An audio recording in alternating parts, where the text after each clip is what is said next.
What is it that gives your life a sense of meaning and purpose? Because once you find that, it puts you in your power place. See, if you know what your life work is, I encourage you to start working on it. If you can't do it all at one time, do just a little bit of it. And if you don't know what it is that you showed up to do, if you don't know why you're here, I encourage you to find out what your purpose is here. What is the meaning of your life? What will be different? Have you ever asked yourself that question? I've done that. I remember coming from a friend of mine's funeral, and I was reflecting on how much time I had left.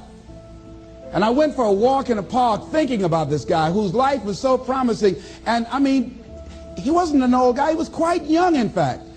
And I thought about all of the things that he said he was going to do, and he never got a chance to do those things. And I started thinking about my own life and how much time I had left to do the things that I would like to do. And at that time, I wasn't sure what my life purpose was, what my life's work was. I wasn't sure about it at that time. And I thought about it quite a lot. I had some idea, but I wasn't convinced. That I don't think I felt worthy. I didn't believe that it could be me to do this kind of work that I'm doing right now. And I say to you that if you begin to take a conscious effort to find out what it is that you're supposed to do, I say that it can literally save your life.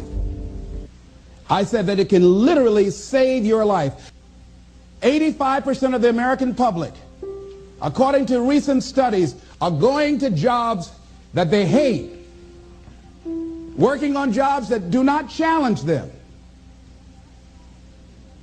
They get sick thinking about going. Because, see, when you go to a job and you already know how far you can go, you can already see that proverbial glass ceiling. See, when you're going someplace and you already know how much you're going to make, you already know how far you can go, you're in a dead-end position. It erodes your self-esteem. It lowers your sense of yourself. It creates an inner turmoil. It creates an emptiness in you. So I say that your life is worth finding what it is that you're supposed to do. And I'm not saying quit your job. I'm saying find it and do just a little bit of it. Just start working at it just a little bit, but do find out what your work is and hold on to it, and don't let your dream go. Don't let it go. See, and here's something else I want you to begin to look at. Why is it that most people don't pursue their dreams or don't do better than what they're doing if they're capable of doing it? I think that many of us don't go the next step because we don't know what to do yet. And I say that the reason that we don't even explore the possibility of what to do is because subconsciously we don't believe that it can happen for us, and we don't believe that we deserve it. So here's what I'm suggesting. How much time do you spend working on you? How much time do you spend every day working on your dream? In the last 90 days, how many books have you read? In the last year, what new skill or knowledge have you acquired? What kind of investment have you made in you? So I'm saying that as you begin to look at where you want to go, if you want to make it today, and things are changing so fast you have to literally run to stand still, I'm saying that you've got to make some conscious effort to begin to work to develop you. Here's something else. Most people are not living their dreams because of fear, ladies and gentlemen. Fear, limited vision, and lack of self-esteem is what keep most people doing things they don't want to do. The same reason that people stay in relationships where they're abused or they're unhappy or it's unfulfilling, they can't see themselves beyond that relationship. They can't see themselves enjoying life without that person. They think that this is all that they can do. The same reason that people get stuck at a certain level in life, they can't see things being better for them. And they think that this is it and this is all they deserve. This is all they've ever seen. It's been passed on to them. And they think that this is it for them. Oh no. I was looking what Dr. Blanton Smiley Blanton, who is a colleague of Dr. Norman Vincent Peale. What he said about fear, he said, fear is the most subtle and destructive of all human diseases.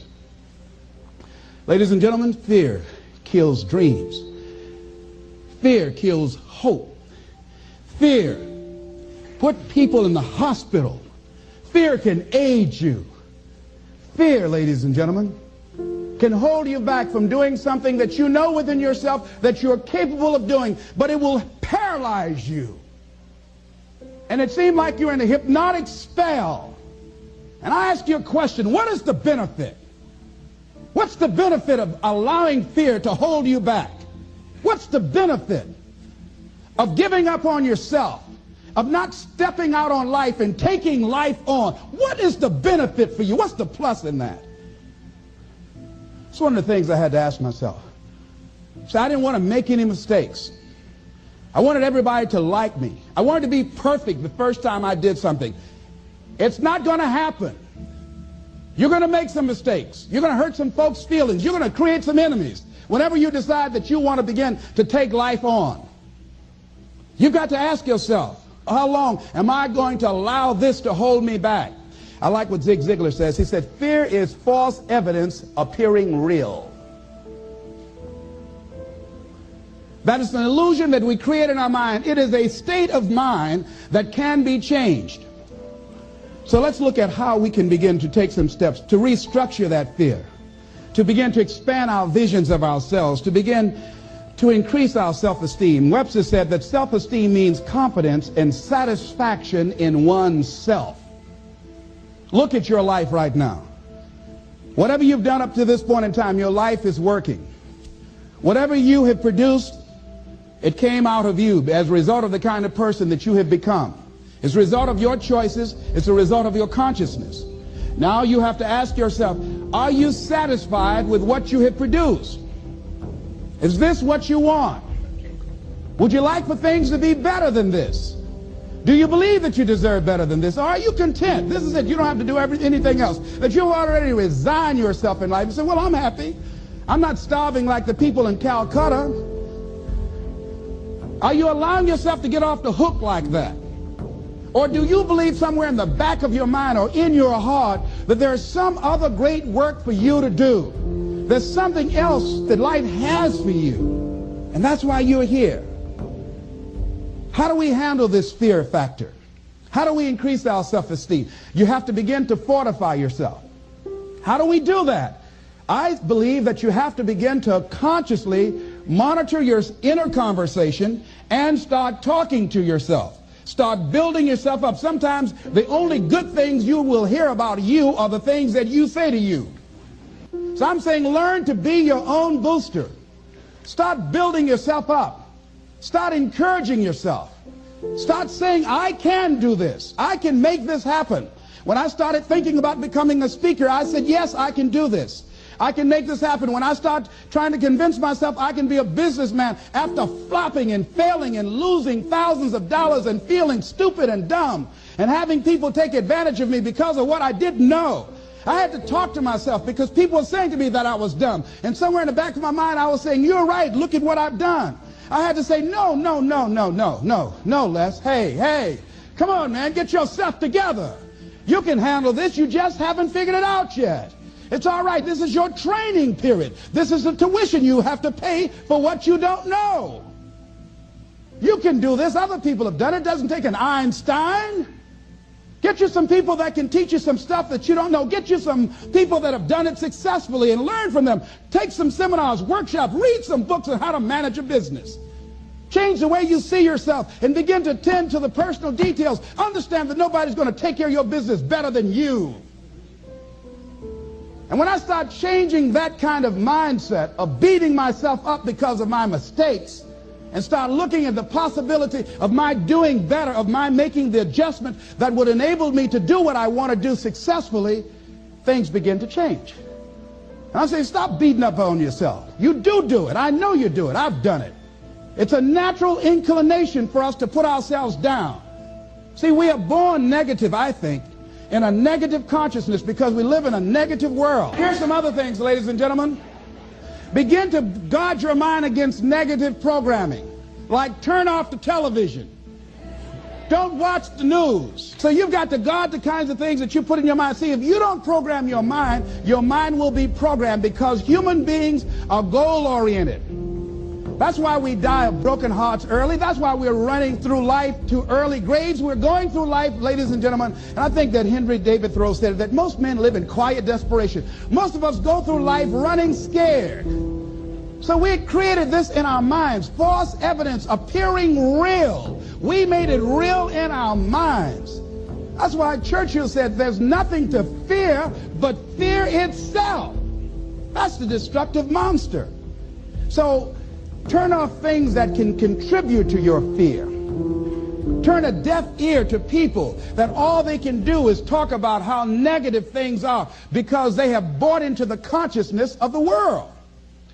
Start attending workshops, seminars, listening to tapes on a daily basis to begin to recondition your mind, to retrain your thinking. Faith comes by what? Hearing and hearing and hearing. Listen to things that can empower you, that can enable you to create a new reality for yourself, in a new life for yourself. You might appear to be strange around most people. You know, most people think you're strange if you're happy today. See, these people have not found their purpose in life. That's why they're grumpy. That's why they're miserable. That's why they're so negative. They're hurting and they want to hurt other people. So start practicing using programs for your mind. Seminars, books, workshops. Keep a journal. Record your thoughts. What's happening with you? Every day when you get up, have a journal near you. See, ladies and gentlemen, we get 3 to 4 thoughts a year that if we would act on those thoughts, they could change our life. What idea are you sitting on? Write your ideas down. And then, once you get that idea, take the leap. Take the leap. See, it's out here in the universe. If you don't take the plunge, I guarantee you, somebody else will. Take the plunge. Go into action. And ladies and gentlemen, you will be surprised how things will come together. You'll be surprised. Now, you're going to have some difficult challenges. I can tell you that now. Be aware of that. Things are not going to work out exactly right. For a time they will, sometimes. And that's when life is just playing a game with you. I want you to feel good and relax. But ladies and gentlemen, go into action with your dream. And don't avoid where the fights are. Get in the midst of the fight. Get knocked down so you can learn how to fight, so you can hold your position. See, most people don't get out in the arena of life because they don't want to fight. Most people don't get out there because they don't want to get knocked down. They don't want to be dropped to their knees. But see, you're going to be dropped whether you're on the field or whether or not you're sitting on the sidelines. You're going to be dropped. So at least get dropped for something. See, that's how most people are spectators in life. You don't want to be a spectator. You want to get out in the field where the action is. And you will be amazed. After the struggle, there will be a calm period and things will begin to click for you.